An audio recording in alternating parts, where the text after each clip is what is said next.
করছে, দেখা যাক উঠছে কিন্তু রাকিবুল ভাই। রাকিবুল ভাই উঠছে এখন, রাকিবুল ভাই উঠছে এখন, দেখা যাচ্ছে পাবনা থেকে এসেছে, হয়তো সে অনেকবার ট্রেনিং দিয়েছে, এর আগে দিয়েছে, যেহেতু তারা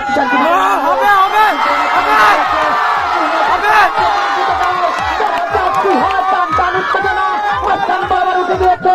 আর একটু উঠলে কিন্তু না, হালিম ভাই আপনার কাজ করেন না, অতিথি মানুষ, অতিথি মানুষ ভাই এই কাজ করেন না, সে চেষ্টা চালিয়ে যাচ্ছে, তার পিছন দিয়ে সহযোগিতা করার কোনো দরকার নেই।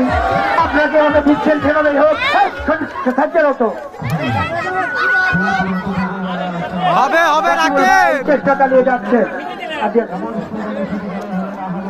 আমি সকল ঘোড়ার মালিক এবং ঘোড়ার সোয়ার ভাইদের বিশেষভাবে দৃষ্টি আকর্ষণ করে বলছি, আপনারা যারা ঘোড়ার গুড়া এবং ঘোড়ার ভুসি নেবেন তারা অতি শীঘ্র মামুন খান মান্নু কাকার বাসায় চলে যান। ঘোড়ার সকল মালিক এবং সোয়ার ভাইদের দৃষ্টি